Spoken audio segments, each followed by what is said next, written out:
Welcome and bienvenidos al el Centro 2021 Frosh Family Weekend event. My name is Alessandra, and it's very nice to meet you guys.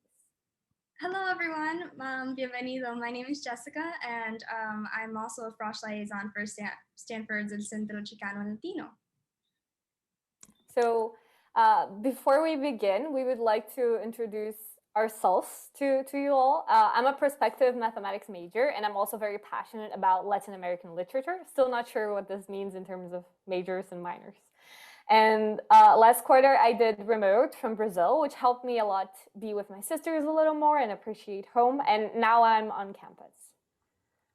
Similarly to Alessandra, I too feel very privileged at having the opportunity of being with my loved ones and pets throughout this Zoom university experience, if you will.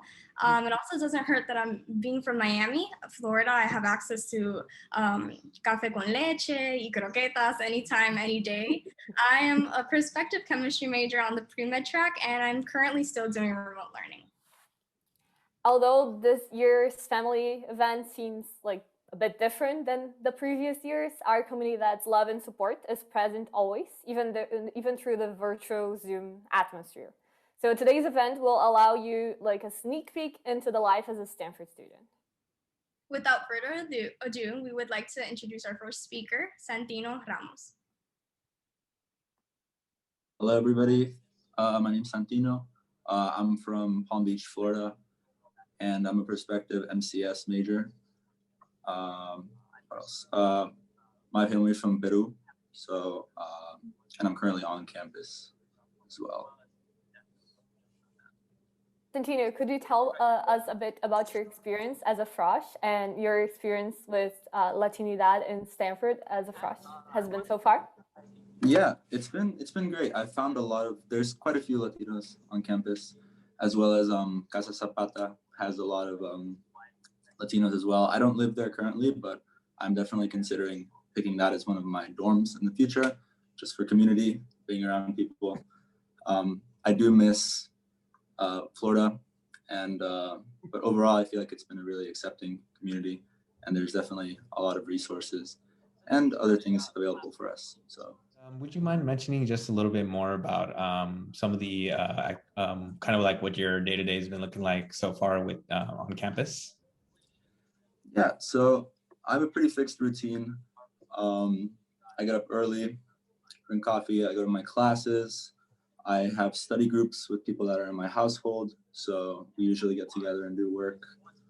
But overall, trying to keep COVID safety and like being conscious of the overall health of everybody on campus. It's been pretty self-contained, and just overall, it's been great. Thank you, Santino. So before we continue and introduce our next speaker, which is Jose, I would like to introduce you guys to our pro staff. So if they could introduce themselves, Jacob can start. Excellent. Thank you so much, Alessandra and Jessica. Good afternoon, everyone. My name is Jacob Velazquez. I use him as pronouns, and I'm the assistant director of El Centro Chicano y Latino. And I actually started here in September of 2019, right before the offset of the pandemic. So I got to see a little bit of the on-campus life before we went to lockdown mode. But it's great to see you all here, the wonderful faces here, and just being in community. It's wonderful. And let me go ahead and pass it on to my colleague here, Margaret Senna. Hi, everyone. My name is Margaret Senna. I use she, her pronouns. I work at El Centro Chicano y Latino as the Associate Director of Graduate Student Engagement. So I largely work with graduate students, but I love, obviously, working with all of our wonderful undergraduates too. Fun fact about myself, I did my undergraduate degree in history at UC Berkeley, and living proof that Berkeley and Stanford can be united and be friends. So with that, I'll pass it on to my wonderful Stanford alumna friend and colleague, Elvira Prieto, our director. Thank you, Margaret. Thank you, everybody. My name is Elvira Prieto. I use she, her pronouns. I am director of El Centro and also resident fellow at Casa Zapata. So Santino, I do hope that you will get to be one of my residents in the near future. I am originally from the Central Valley here in California. a child of immigrants from Mexico and a farm worker kid. So I was literally working in the fields before coming to Stanford. I am a Stanford alum and did my undergrad here. And then now I literally live on campus. I've been at El Centro for 10 years and I'm so proud and happy to be with everybody. So thank you so much for joining us. Thank you so much for the introductions. Okay, that's a great way to start. Now we would like to introduce our second speaker, Jose Luis Sabal. Hello, everyone. I wrote some remarks. I know there were some questions. I will just read them and very happy to talk. First of all, I want to thank my friend Alessandra for inviting me to this event, and of course to El Centro for putting the event together in the first place. To everyone else, my name is Jose Luis Sabal, and I am from Cozumel, a small island in Mexico near Cancun. Here at Stanford, I study political science and economics with an interest in Latin America and with political development as a whole. You see, while I say here at Stanford, that has become now a digital experience because I am currently in Playa del Carmen, Mexico, which is the first town over from my native Kosovo, the island I'm from. However, when Ale told me that I should come here and talk about my time in Stanford as a Latin American student, the ideas that came to my mind were really not about my major in politics at all. They were instead related to literature and what we might call the Latin American canon. You see, one of the aspects of Stanford I value the most is the academic freedom we have as students. If I stayed in my home country for college, I would have received a strict course plan at the beginning of my undergraduate years. And if I was lucky, I would be able to choose a grand total of 4 courses from a predetermined pool of electives. Given Stanford's support for intellectual diversity, I was able to go outside of my comfort zone of newspapers and world reports to encounter what has now become perhaps the biggest passion in my life, literature. And I know I may be taking a little bit too much time, but as I reflected on my years in college, there was one quote that came to mind over and over again, a simple phrase from a meaningful author whom I was able to explore a lot more deeply at Stanford through a 1-unit course I organized with fellow Latin American students in the winter of my sophomore year. The story around the quote goes a little something like this. Sometime after he received the Nobel Prize, Colombian author Gabriel Garcia Marquez was asked if he took inspiration in other countries to write his novels since he spent such long periods of time away from his native Colombia. To this, he responded with an astute simplicity and perhaps some anger towards the journalist that asked the question, with the following sentence: "In any place of the world where I find myself, I am writing a Colombian novel." Just like Garcia Marquez did in his many books and short stories, which I have been fortunate enough to read and enjoy as an undergrad, I myself have discovered that everywhere I go, I take my nation with me. And to end with another quote from a different author and from a different country, I want to remember the words of Spanish poet Federico Garcia Lorca, who once said that to understand his native Spain, you had to visit the Americas. And I believe that a sentiment holds true for this case as well. For to understand what it means to be Latin American, you often have to leave your motherland. Thank you everyone for coming here, and I hope you all encounter many wonderful books and texts during your time at Stanford, and that it helps you understand what it means to be Latino, Chicano, and all these other meaningful terms to us. Thank you so much, Jose. Thank you for those words. Really appreciate them. Now we're going to have a couple of artistic presentations. First, we will check out a piano performance by Mika. Excellent. For 15 years, and today I'll be performing my rendition of Yuri on Ice from the Yuri on Ice soundtrack.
much, Mika, for sending the video.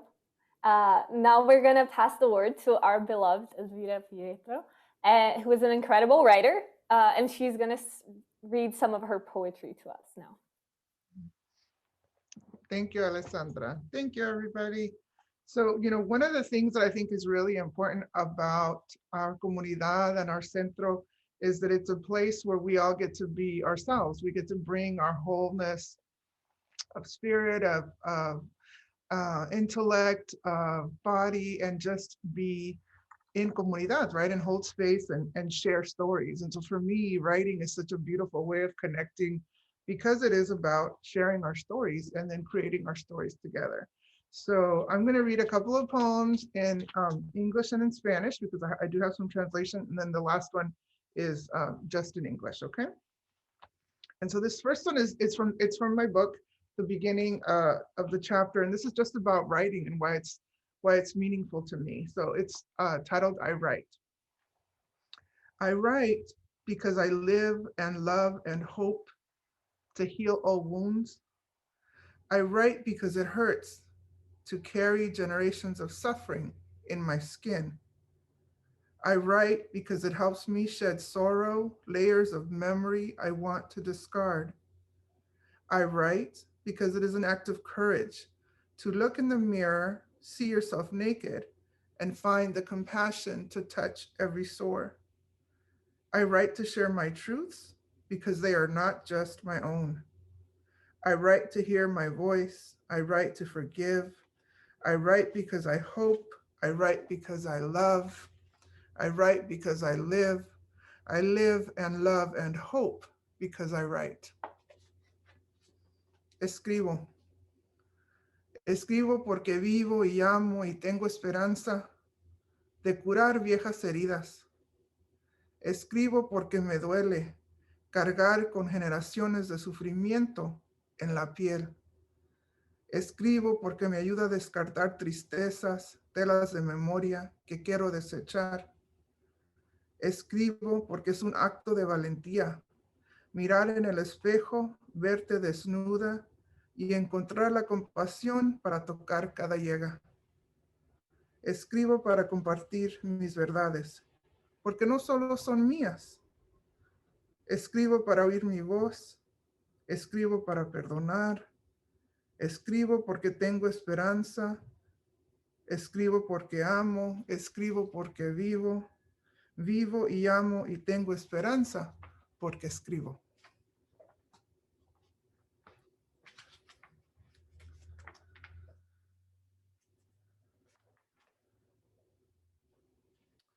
This next poem is about like the most beautiful love that I've known yet.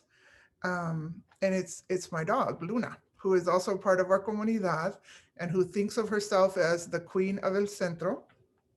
And when we are physically in El Centro, she behaves that way. And she is the one that comes to the door when anybody comes to Centro to see if anybody's going to say hi to her. She's our welcoming committee, and she's also our fierce protector in all 12 pounds of her.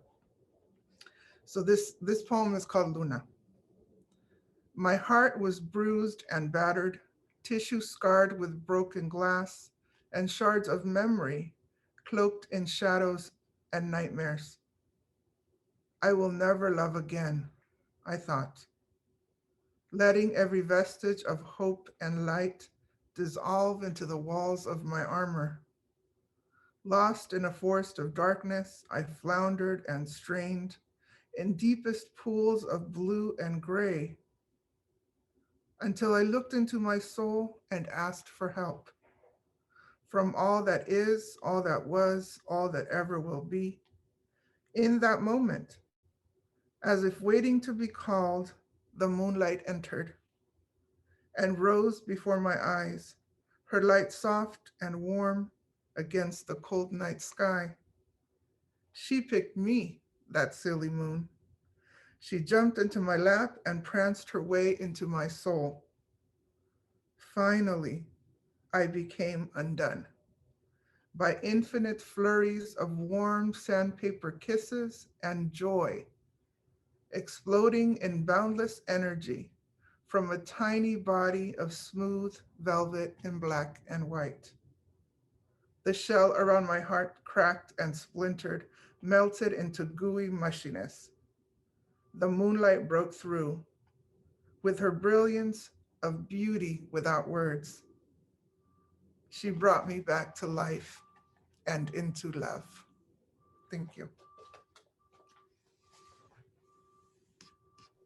Wow, thank you so much for that, Evita. That was beautiful. I want to take this moment to just thank all our performers tonight. We really appreciate all the perspectives that you guys bring to the table. And just we want to give you thank you on behalf of the Centro Chicano y Latino. Indeed, that was an amazing showcase of talent. So unfortunately, this brings us to the end of our event, but we want to thank you so much for attending. And since we have a couple minutes left, if you guys have any questions, and always know that you can always contact us or El Centro anytime you have any questions or do you feel like we can help with anything. And if you would like to learn more about El Centro and other related events, please check out the slide shown on the screen for more information. We're gonna pass a link to you guys about the website that we're gonna present. Absolutely. And I just want to quickly thank Alessandra and Jessica, our wonderful Frosh Liaison team who tirelessly put this together. And I just want to acknowledge the chat is open right now for folks if there's a couple of quick questions about Stanford, but otherwise, as Alessandra mentioned, we're going to absolutely post this link up on our YouTube Centro Visión channel. So please feel free to check it out there along with our wonderful videos, especially one narrated by yours truly, Elvira Prieto, where she narrates just how our physical space looks like, which just looking at it right now, just thinking of all the wonderful time spent there and how we're gonna get back to doing that. And for the meantime, just having this wonderful space, because right now Centro is wherever you're logging in from today. So thank you so much.